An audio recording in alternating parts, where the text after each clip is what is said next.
Today we have Buffy, and Buffy is a brand ambassador. She's fantastic.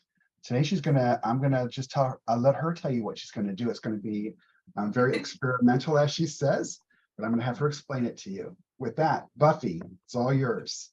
Thank you, John. And So welcome. thank you all of you for giving me this invite today to go over some of the experimental and exploratory side of my learning process. So my experimentation and my explorations increase my understanding of watercolor, but it's also very therapeutic for me and it's very expressive. So whether you just are looking for new watercolor techniques to try, or you're looking for a way to loosen up before you start a painting, or if you have an artist block and you just need a little bit of creative space, I'm going to be sharing different ideas for you, and hopefully you'll feel inspired to share some of your work today too. I'm going to start with, I wanted to show you some paintings where it's not just straight watercolor. It's watercolor enhanced. So this piece here was my attempt at trying to paint a mirage, a desert mirage or a desert oasis. And the white that you, so this was pouring and lifting, and I used stencils, but I also used some titanium white ground, Daniel Smith ground. And it created the most beautiful texture on this piece. And so after your painting is dry, you can use a big brush and get any of the grounds. The buff, the gold is exceptional, especially if you're doing an Asian themed piece, that you can have big brush strokes of the titanium white, the gold, and it's very expressive. Another bigger piece that I did that I used stencils to help me with is this Joshua tree. And this is actually one of my favorite paintings because I feel there's so much beauty and simplicity. And just the angular shapes and the color blends are beautiful, and it's covered in mica. So there's just tons and tons of sparkle on it, from the duochrome, the iridescence. And this one, I try to do an ombre too, going from one color into the next. I'm going to switch my camera now to show you some of the smaller pieces. And if you have questions or anybody wants me to stop and explain something, please let me know. But here's another example of stencil lifting. And this is just on regular sketchbook paper, but I painted just a loose rose, and you can see how this gentle stencil lifting kind of gave it, I don't know, made it a little punk rock. There's ink splatters and just beautiful Daniel Smith colors just glowing.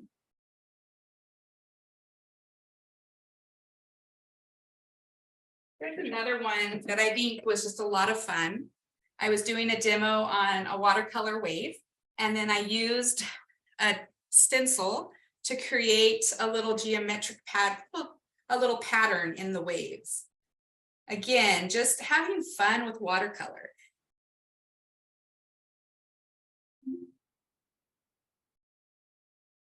This one is a class that I teach where it's called Found Objects, and we'll have each person bring different objects that mean something to them or that they just think would be fun to paint, and we'll create compositions and then paint them from a bird's eye view. And this pattern in the background is stencil lifting, just offering a little something to the background to give it a little more visual interest.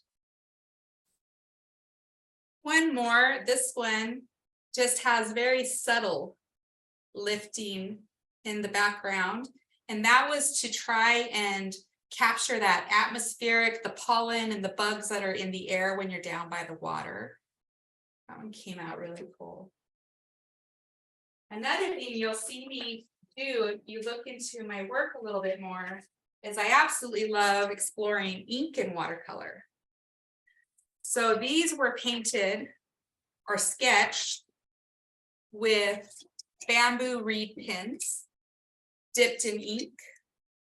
I even will make my own sometimes. I'll find pieces of driftwood and I'll carve them with a razor blade or a knife. Like this one has a chisel, thick. Some of them have the pointy. Really fun project if you have some driftwood laying around. But I'll do the India ink, and then I'll do a watercolor wash over it. And these are very expressive too, if you're just trying to capture the essence of something.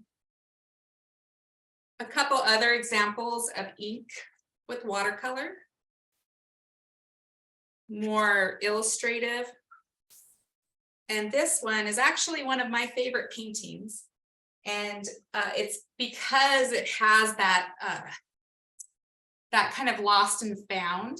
And this is actually watercolor and ink as well. I dropped a little bit of burnt sienna ink into my chain links to give it a look of rust.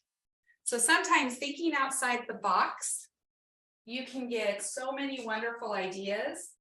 Other times, the beauty of the paints themselves can give you incredible texture.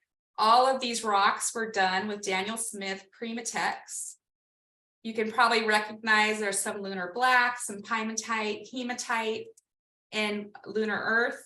You can get beautiful textures just by allowing the watercolors to do their thing. This one's a little hard to see, but this one was just me exploring those textures that the watercolor can produce. Water, salt. Recently, on one of our most recent Daniel Smith lives, John had asked us to do barns and rooftops. And that was a lot of fun because I don't typically paint buildings, but I had decided for October, I called it Barntober because I said, you know, I'm tired of saying I can't do this, or I can't do that. I need to learn. So this had a lot of fun effects. I did scraping. I used a little bit of the watercolor ground at the end to give it a little more texture. I even used pieces of foil, crumbled up and dragged to create texture in the barn. And this was a lot of fun. So I decided I would share, even though I'm not that proud of this one, since today we're exploring, this one had some beautiful texture in the foreground from salt sprinkled in a wet wash. We have some scraping where I scraped some branches in the foliage, and then the casings around the barn door and window were scraped.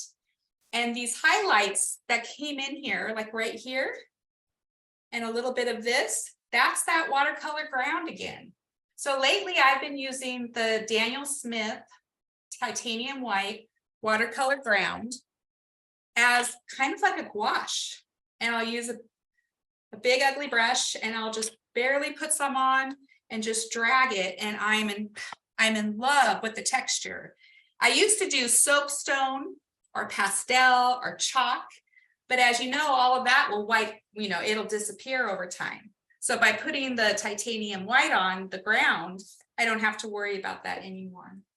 And one last one I wanted to share was my most recent demo I did and for an art association.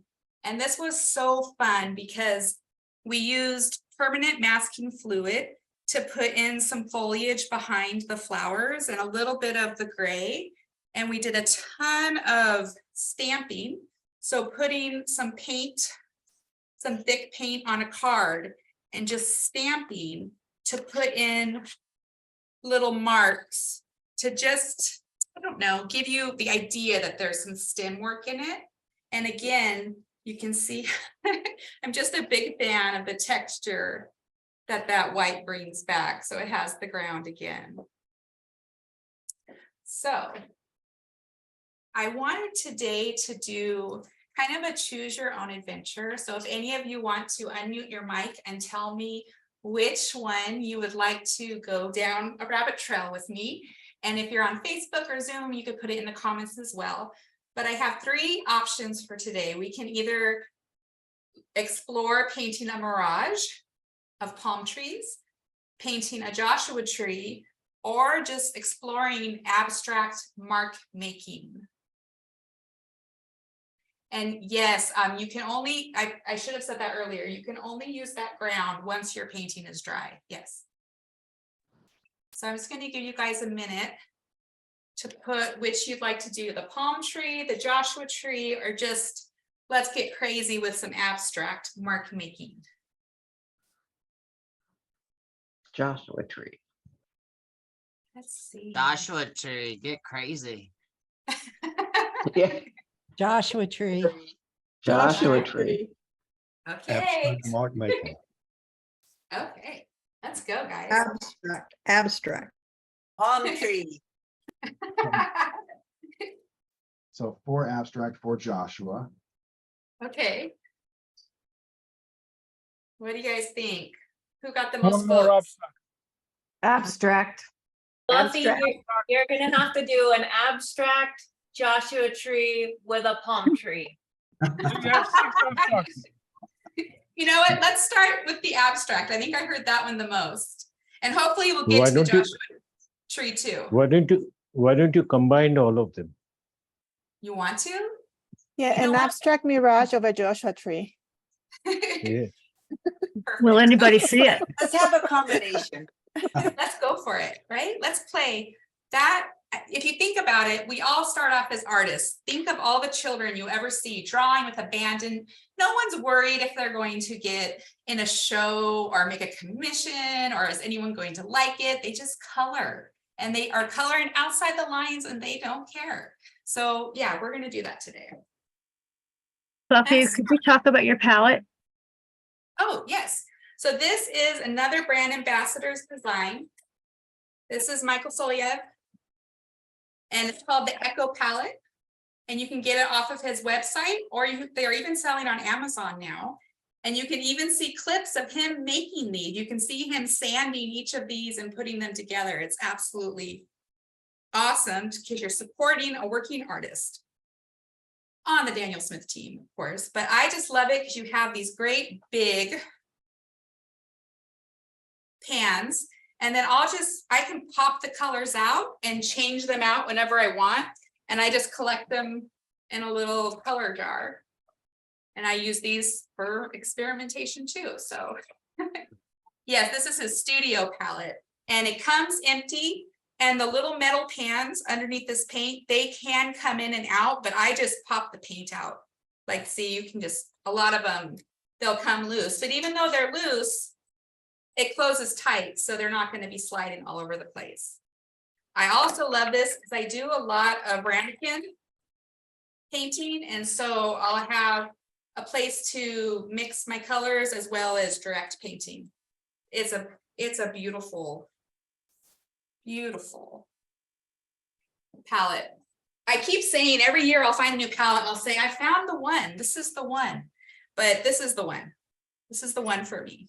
I have found the palette my heart loves. He did an excellent design. He put a lot of thought into it. And it is just great. I'll try and call out the colors as I go. So I have a lot of the colors from my dot card. I also have a few sticks out that are the Primatex are really highly pigmented, are granulating colors. So we'll see about those.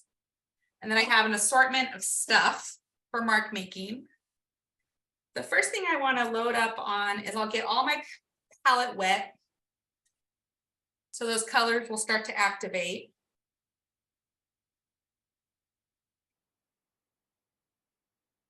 And I'm going to start with some electric blue. What did we decide on? Abstract, mark making, Joshua Tree, Oasis. All right, got it. You guys asked for it.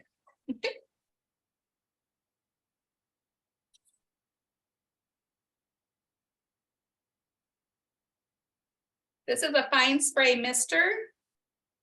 This I call a paint mover.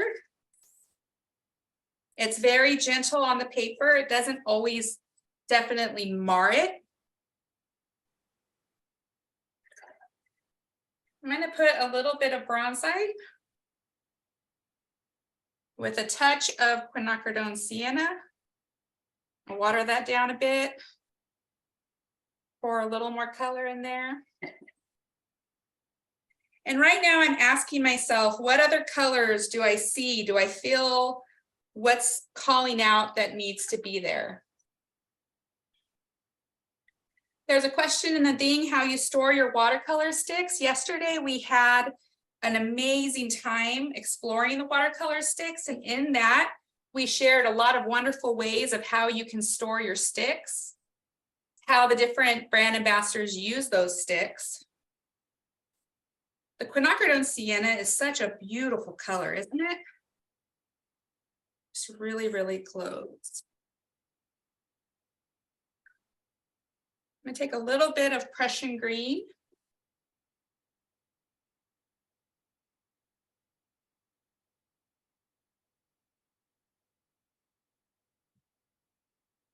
Can I ask what your favorite paper is to use? Yes, today I'm using the Sonderford.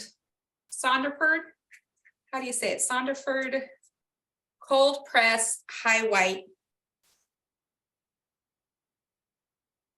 I also like Arches, but lately I've been using the Saunders Waterford. Sorry, that's how you say it. I call this kicking a dent in it. And it goes back from an old story I heard of a pastor who was really particular about his cars. He didn't like anybody making a mess in them. He was very particular about his cars. So it got to the point where he realized it wasn't of good character to be that way. So when he'd get a new car, he'd kick a dent in it and get it out of the way. So I like to kick a dent in my painting and lose that super white, bright paper and have something starting to talk to me. See what is coming up. This is an old orange juice cap. And I think I'm gonna go with some raw sienna, light, my favorite yellow.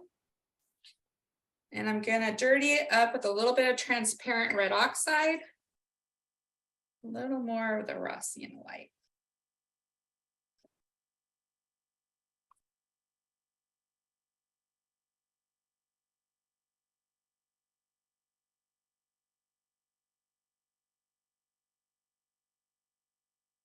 Oh, I like that already. That's pretty. You notice it's not really, really intense color because this is just getting a feel.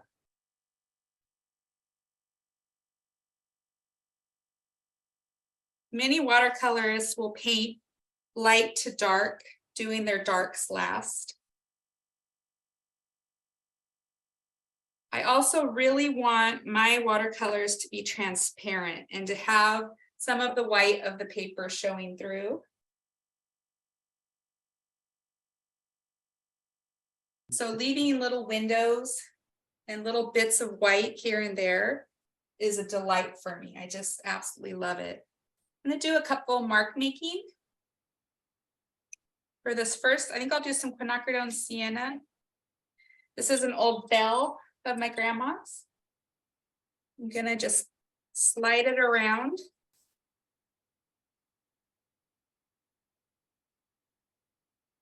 That's sweet. This was an old cross of my grandma's. She had given it to my best friend's grandmother, who wore it for decades. And upon my grandmother's passing, I was very surprised when Mary Lou showed up and gave it to me. You can't even imagine what that felt like, not even knowing that the cross existed.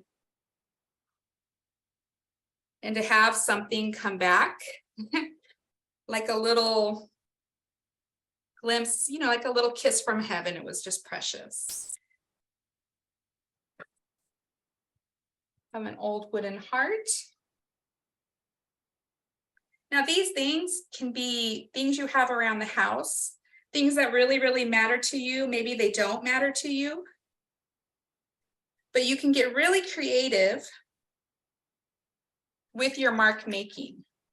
And if you don't like something, when it's all wet like this, I'll show you the coolest trick I ever learned. And that is you take this fine spray mister and watch.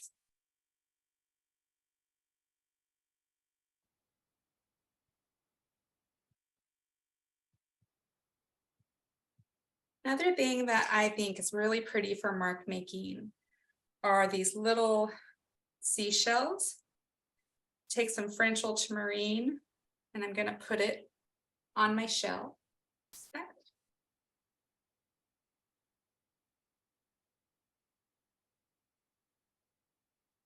Just going to choose a few places where the water is still wet. I try not to press too hard unless I intentionally want a mar in the paper. For instance, if I were to drag this, it's going to leave little indents in the paper. And then the way that the paint will settle into those indents can be quite beautiful as well. In a way, I'm taking the things that I love about art and I'm putting them into the painting as this bottom layer, and then I'll just build up as I go. I have this mood spray, and this is fun too. Now I'm doing all of this while it's still wet. Look at how that seashell mark, see the little connect the dots it left? So this is a mood spray. So you can take watercolor and put it in a little spray bottle, pick your favorite pigments. This is actually like Heinz 57. So it has quinacridone sienna, pyrrhotite, bronzite, has all kinds of really exciting colors that have different reactions on paper. So I put this on there when I really just want to be spontaneous and have a little fun with it. See that? I can just adjust the temperature of my painting.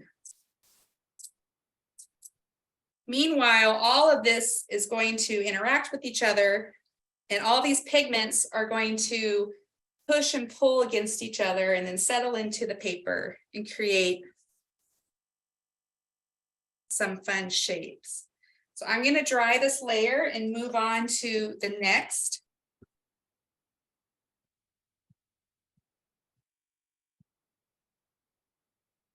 Imagine now, this is your starting point, and then you get your pencil and you sketch whatever it was that you were going to paint that day. You can, I call this paper prep. Sometimes I'll do a series of these and they'll all just be random abstractions, and then I'll save them, and then later when I'm looking for one of, I'll look and see which one fits my subject, and then I'll draw on there and just paint right on it. Huh?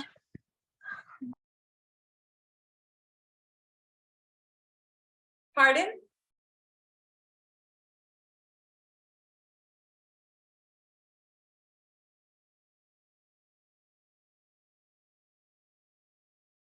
You know that you are connecting to your art if at this stage you're already admiring your work or you're happy with your work. That's when you know that you're connecting to your art in a way. And I feel that in a lot of ways, our hearts, our soul, and our thoughts and what's going on in our lives projects into our art.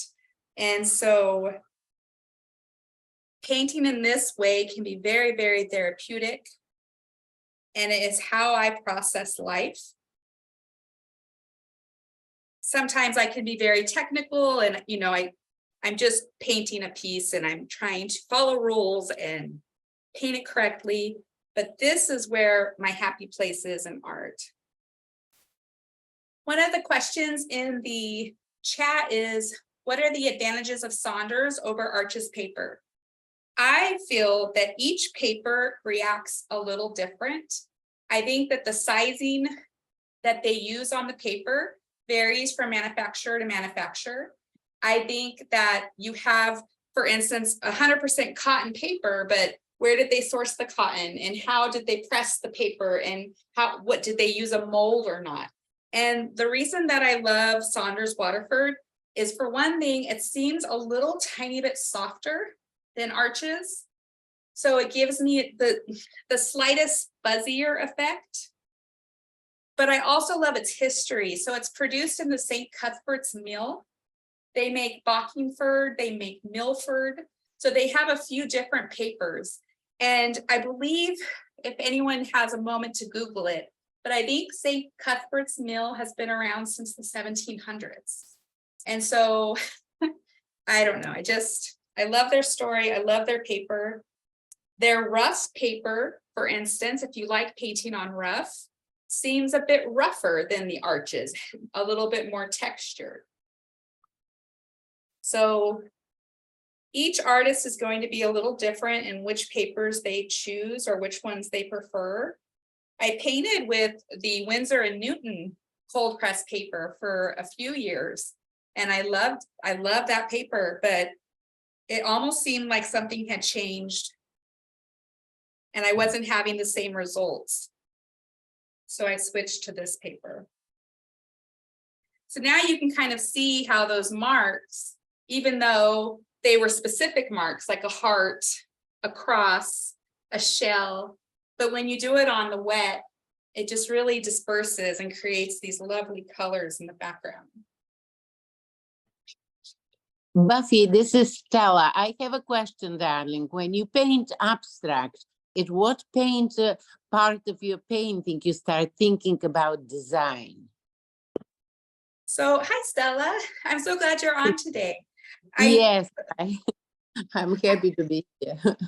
I think the more that we study design and we study composition and we are, studying art principles and elements in general, the more they become ingrained in us and we kind of have our go-tos. Like for me, I almost always have a cruciform somewhere in my painting. And the cross composition is very, very common in my theme.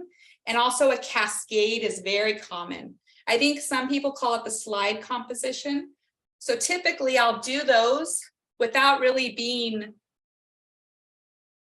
really conscious of it. It's kind of been something I've just gravitated towards and I really enjoy the look of it. Thank you. That is important because for people who are starting painting or are not so experienced, it's nice to talk about the design also. Thank you, Stella. No, it's a really good question. I also do a lot of echoes, like how a sound echoes across the room. I'll often have colors that'll echo across. So see how I have a warm passage here, then I have a warm passage here. So I kind of had the blue echo across. And a lot of times that will help me have harmony on my page as well. So I don't have, I think Ethel and Dino call it an alien color. Is that right, Ethel?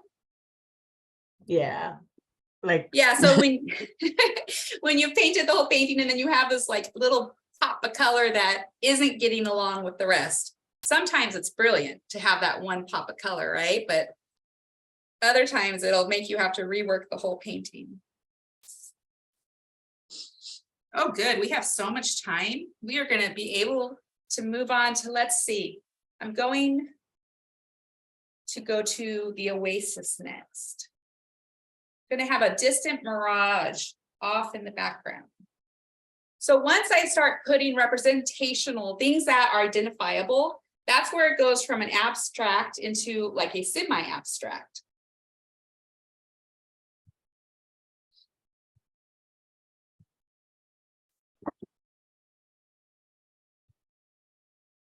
Another thing is color choice, because for some of us, color can mean different things. Ethel had a post recently and she said something like, was it, what do you cover your pain in, Ethel? I can't remember your wording, but I love that wording so much because color represents so much to us besides just art, color theory, and that kind of thing. So when you're deciding on your palette of colors and you don't know which colors are your go-to colors, just look for the ones that get used the most. And then you can create a smaller palette of those core colors. Oftentimes, your palette will tell you exactly what colors speak to you. So this is a stencil I have been working on. It's a prototype. I wanted to do the look of a palm tree that is off in the distance and all the atmospheric perspectives happening, all the moisture in the air, the heat rising off the surface of the earth, and how you barely can see the shape of the palm trees. They get really, really rounded out as if you're looking at a mirage. So I designed my own stencils. And for any of you that want to get started doing those, this is the material I use. It's called matte stencil film, and it's by Graphics, Grafix. And the stencil film, you can take a Sharpie, draw right on the stencil film, and then cut it out with scissors if it's a simple shape like this. For more advanced stencils, I use a machine to cut them. But so back to Stella's question, she talked about design, and having stencils is kind of fun because you can move it all around and find your place that you'd like it. And I kind of want it just cutting over this circle shape. Maybe this circle will be representative of like a moon or a sun.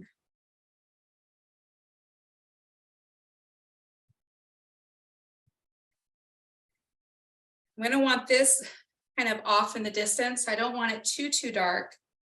But another color I just love, let me find it.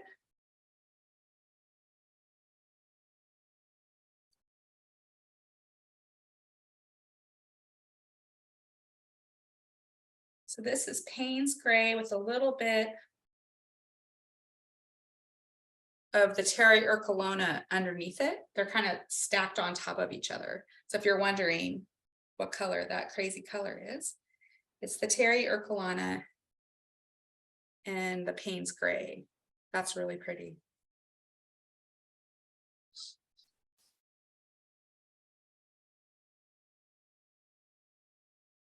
I'm going to take my big brush and I'm going to just have enough water to where it's going to leave a mark. And I'll start over here, this guy, and I'm just going to get it wet. And if I was doing a serious painting where I was really wanting to have a finished product, I might put a little spray adhesive on the back to hold it in place, but usually I just want it to be a loose representation of it. So, and while it's wet, I'm going to pick up some of this color and use a plastic pipette. Start pronouncing that shape.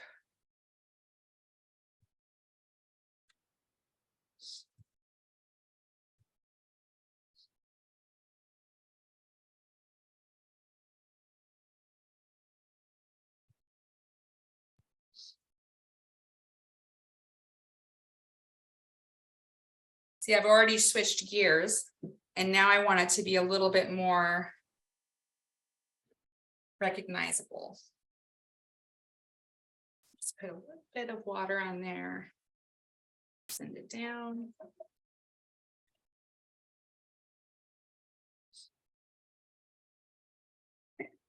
You know what's really fun is you take a little bit of phthalo blue red shade and a little bit of turquoise, and you touch it into the very tops of these guys, a little more blue. While it's still wet, you get that color to blend, and it creates an unusual little color happening. You know, you could put some little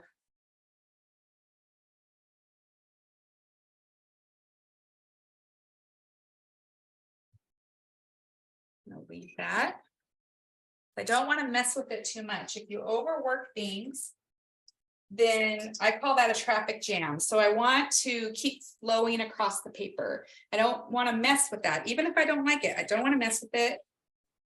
Because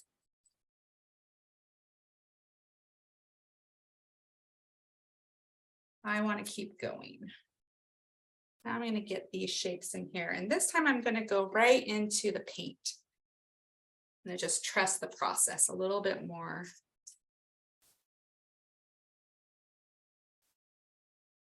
See how I'm just holding it down?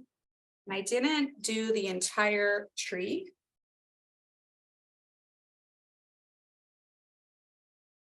Back into this blue again. Let's give them a little bit more shape. Get that blue in there.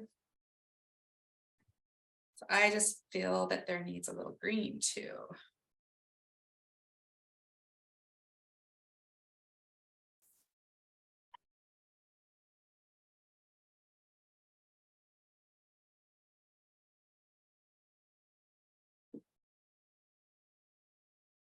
I'm really a fan of connected shapes, disappearing shapes.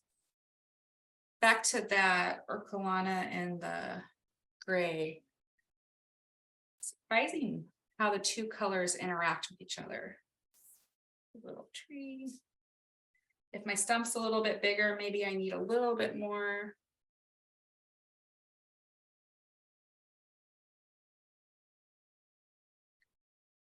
So are you guys seeing that it looks kind of like they're faded off in the distance a little bit?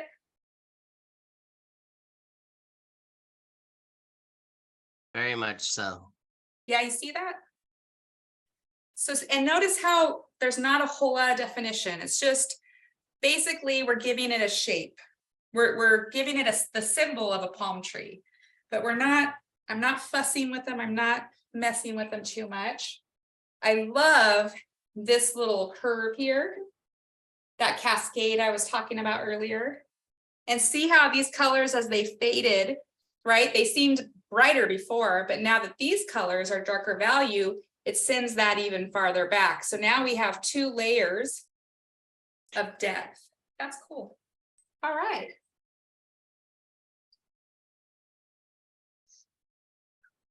Technically, I was thinking about putting one more here, but instead, since we're doing some fun mark making,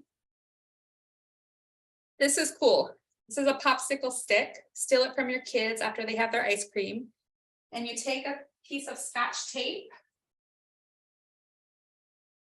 and you stick it over the end and you just tape it to itself. Check this out. This is fun.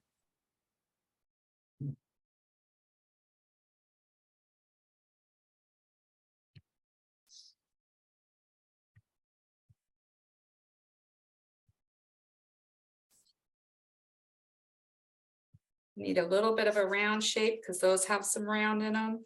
I think I'm going to take it right up off. And then I'll take.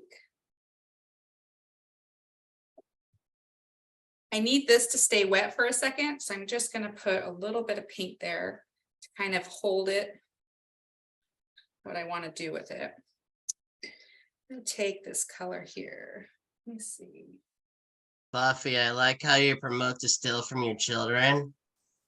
And one other fun item to use is silly putty. And for the those tall, you could do negative painting and put the silly putty on the painting and paint around the silly putty. Show us. Someday. Get it. Yes, I would. And any of you that want, as I'm just playing here, any of you that want to share ideas like that, because we're only limited by our imagination and our experience and our thirst for learning. So the more books you read, the more artists you go to see their demos, the more encounters you have. Gosh, you guys, plein air, go plein air painting. Don't worry about it. Just do it. I promise you, it'll blow your mind how much you learn at such an accelerated rate when you are out in nature, trying to beat the changing colors and whatnot. Oh my gosh. So see how I just dragged the card to kind of make this neat thing there? Really cool. All right, so I'm gonna leave that and let it be. It's going to dry a little bit lighter thanks to what's called dry shift.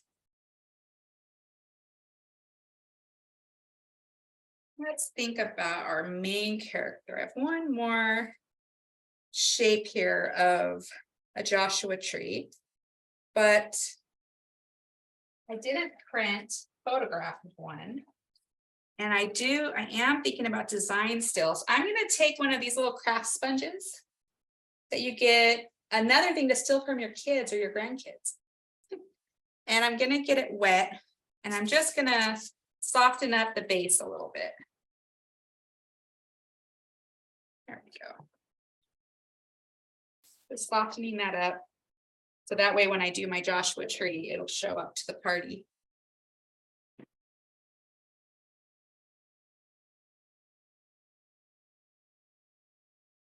Another good thing about, or good tip that I've been thinking about lately is to take a photo of your artwork and then put it into black and white. And that way you can see how your values are working, because you do want value change in your paintings. Another good piece of advice is every 3 inches of your painting to have some change in your color. So see how dynamic all these different colors are in the palm trees versus if I had just done one flat color. So it just makes it more interesting.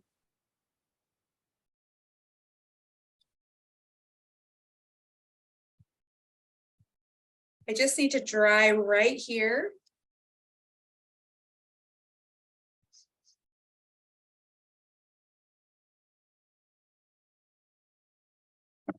See really quick.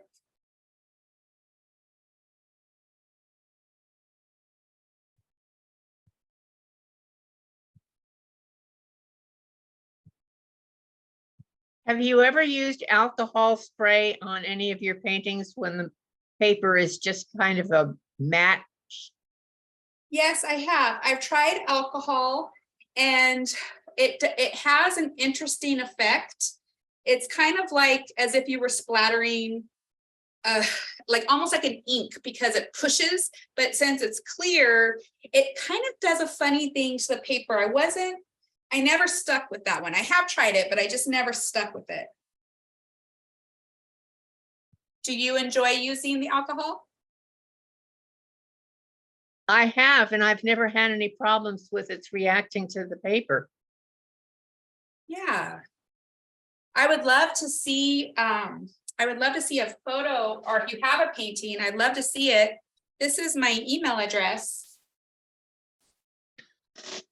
Or if any of you try this painting and during the event or during replay, I would love to see your mark making and your abstraction. So the white cap sprayer is called a fine spray mister, and they use this in hair salons to wet the lady's hair. And it just has a continuous fine spray. So I find mine, it's no name off of Amazon. I just put in fine spray mister or continuous spray mister.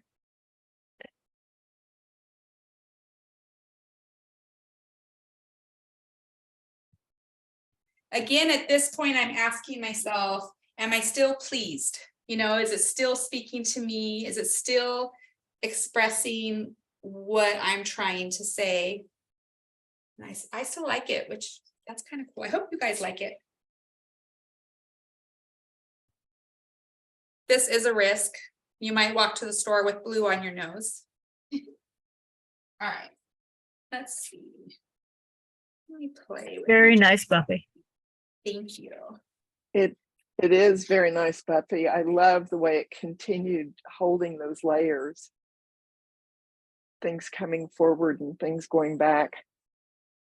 Thank Buffy, what you. are you cutting your stencils with? Do you have like a rotating X-Acto knife? I use a little blade knife, and then I use, believe it or not, Oh gosh, where did it go? A razor blade, just a straight razor blade that like you would buy that to load into something. Here it is. So I have this little pouch. And this is where I have my razor blades. I use this to score my paper. Like this was a full sheet this morning. So I used a straight ruler and I just score the paper and then fold it and split it into 4 pieces. But the razor blade really helps me get in. It takes a while to build up your dexterity, but then once I really got into the stencils, I decided to invest in a cry cut machine. And that actually cuts them for me, like the more intricate designs like this. You know what I think I'm gonna do? Ooh, hold on. Okay, right there. So since this was my first layer, it's lighter than the second layer. And now what's in front of us is going to be even darker, right? And that way we have that depth perception. Depth perspective, sorry. I'm gonna start with some really pretty Prussian green and just let it get dirty with what's ever on my palette. And I'm going to take a ton of raw sienna light and do the same thing and some Hansa yellow light. Buffy, Hi. you've got some really great comments in the Facebook. One of them is from Connie. She said, love seeing artists who paint more intuitive, love just going with vibes. And Angela Fair says hello. Hi, Angela. I'm so glad you could join us today. Hi, Connie. Thank you so much for the comments. Angela Barbie, Caroline Diebel, Angela Fair, just to name a few.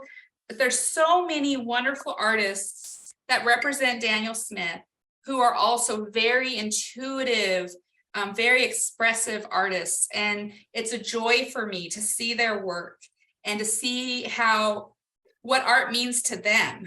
Because I think for each of us, art can have a slightly different story, right? And it can have a little bit different meaning. And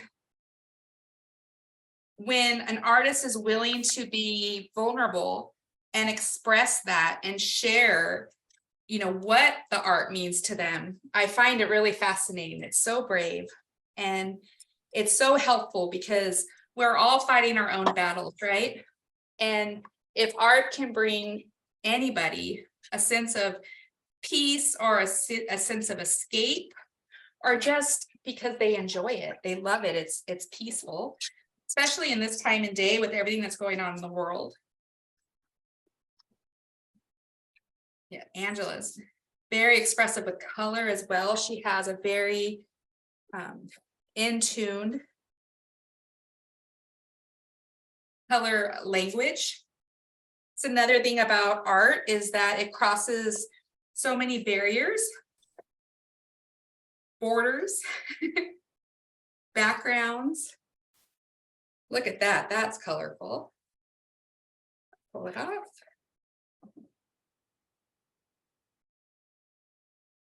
And now with my angle shader brush, you probably ask me, well, why do you even do that? Why not just paint with your brush? And I don't really have an answer for that because I like it. I think the stencils are just fun. Plus I can try something over and over again.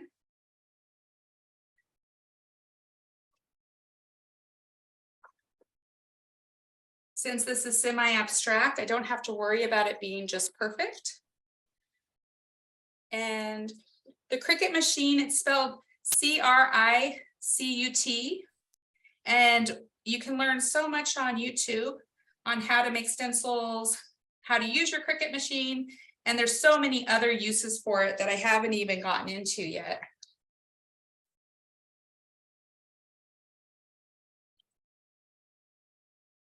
How are we doing for time? Okay, so I'm gonna spray this down just hair. Just want a little bit of movement in those colors.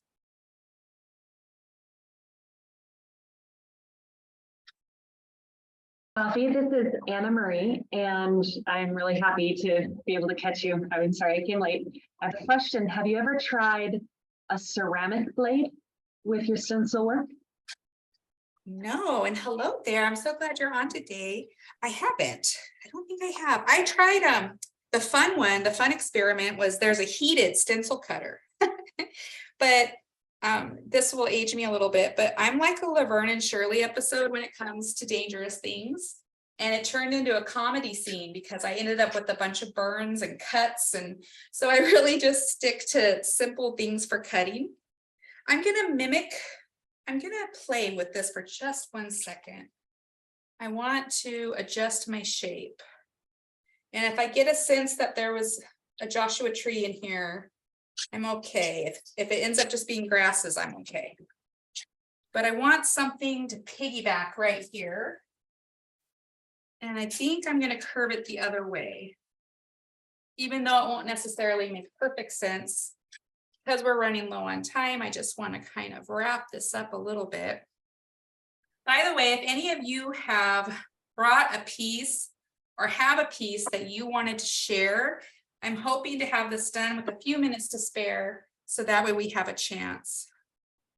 And if you like this kind of demo where it's a little bit more experimental and exploratory, and we're trying new things, please let us know. And then I'm going to take this and I'm just going to kiss into these colors. I'm just going to let that echo that I talked about, right, kind of come up into here. Very abstract. So I'm going to dry this really quick because I wanted to show you one more step, the finishing step. But if anybody has something they'd like to share, please do so now. I'd really appreciate seeing some of your experimental work or abstract work. In Facebook world, people, Kristen Clark says she loves your wood table, and she's definitely wanting to try out some of this stuff, this freedom painting. Ooh, I love that. I love that. Hi, thank you for sharing that. This is a big old dining room table. It's about a 9-foot dining room table. And I forgot the kind of wood that it is, but it's very beautiful and it weighs a ton, and it's stood up to all my pouring, splattering ink, all the different things I do up here. Could it possibly be madrona wood? I don't remember. Is there maybe ironwood? It's very hard wood. You can't drill or hammer or, I can't remember the name of it, but Yeah, ironwood. When you're ironwood really, I'm sorry, go ahead, Bill. Ironwood is very hard. They use it for the bows of boats up in the Alaska area for the ice cutting. Oh. Then, yeah, if I think of it though, I'll put it in the comments on this video at some point if I remember the name of it.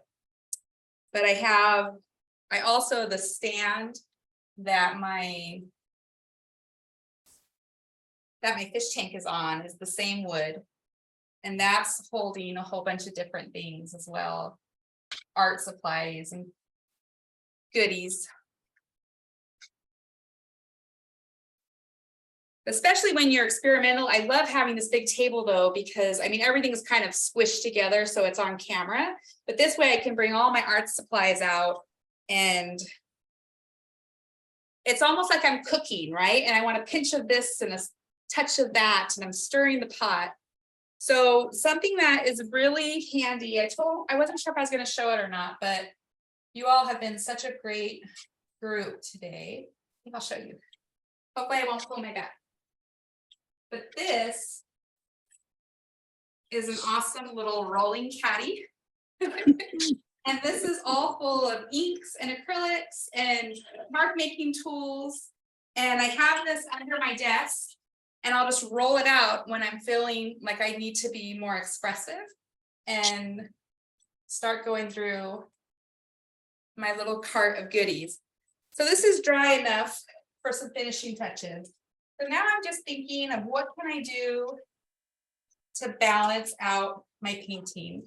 And since this is semi-abstract, I think I want to do one more echo of these trees. So that stencil I did, when you make your own, you not only have the cutout, but you also have the cutouts themselves. Oh my goodness, I'm running low on time. So I'm gonna do this really quick, just to show you guys. You know, I'll use this one. And I can just hold it down firmly. Buffy, we're loving it. Thank you, guys. Think about it. I came into my studio and I was so nervous, right? I didn't think I would be nervous because I've been with Daniel Smith for a while and I've done their lives and we play with color. But for some reason I got nervous. I got sweaty palms. And then I saw how many of the wonderful brand ambassadors joined today, and that made my heart happy. And I started to settle down. And then as soon as I started I'm enjoying it so much. paint to paper, as soon as I started that paint to paper, it was like, I'm in my own little world. You guys are a fly on the wall seeing this crazy lady play with her toys. And if I color inside the lines or outside the lines, but I'm expressing whatever's on my heart today. I think the biggest response is how I just can't wait to do more of this sort of thing. Just inspired to just never stop. You keep going, you keep coming up with ideas. And Thank you, so Buffy. much for I'm a newbie trying to get back into painting and trying to figure out how to do things loosely. And this has been just tremendously helpful. I remember I had a student come, well, I hate saying student because we start off in a class and we end up becoming like a family. And it's true, the ladies that I get to paint with in person have become like family to me. And I love them. But the thing that was so cool is we had a mark making class and she brought in this, I don't remember what it was, but it was like a plastic holder that carried like different jugs of juice or something. So it was a super weird, had all these little holes where the plastic went around something and secured it. And we used it as a stamp. And it was so cool. Let me see if I found that one. Buffy, you are I good, know. man. I'll Rather share it. decide. But you know what? I think I like it. I think I'm happy with it. I think it's enough to draw the eye and make Mhm. the viewer wonder what it is. And oftentimes the viewer will imprint their own feelings or memory or their own idea of what they're seeing. So that's always exciting. So while this I dries. I like how the grandma's bell made kind of like a cute little kiss on the paper. Thank you. Not to mention that the viewer doesn't necessarily know that my ancestors, right, are apart. Some of the feathers are from my father. He was a bow maker.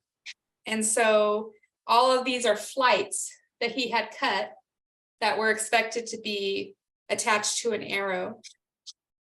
My uncle just brought me some amazing rock. Anyways, my entire family, in a way, there's pieces of them in this painting. So I really hope you guys enjoy it. I hope this inspires you to go look around the house and find some unconventional ways to tell your art story and to explore colors and see what these Daniel Smith colors can do, the millions of ways that we can combine them. John, how many colors do we have now in watercolors? U66. And I heard a rumor there's going to be mini wash soon, 70 or? 74 by November 15th. And how many sticks do we have? 64. Think about that for a minute. How endless the possibilities, and each of us, the way we see color, the colors we choose and how we paint can be as unique as our signature. I'm just gonna pull the tape off. Gosh, it came out nice. Susan Little on Facebook says, I love this. Now I'm ready to go play with color and marks. Hey. So really quick, I'm just gonna pull it a little closer so you can see some of the fun textures, color. And then It's so nice, Buffy. Bravo. It's very Yeah. nice. I love it. Thank you, Yeah. Buffy. I love the Daniel Smith colors, and one of the favorite things is seeing which ones work with the others and what they do. And that now I can go do that. Where are you? So It's here very it is. beautiful. So you can see the size of it. And Beautiful. Oh, your doggy. so you can imagine too, having it framed, you know, because that's one more piece of advice I just want to leave you guys with is when we're painting and we're like this, you know, it's really hard to see the beauty as when we step back from our paintings. So anyways, I really enjoyed sharing my exploratory process. Thank you so much for allowing me to share this part of my art. And Bravo. Thank you, Buffy. Good show. Good show, Buffy. You. Very Thanks fun. for letting us be a part of your family. Aw. Oh, yes. Buffy. Thank you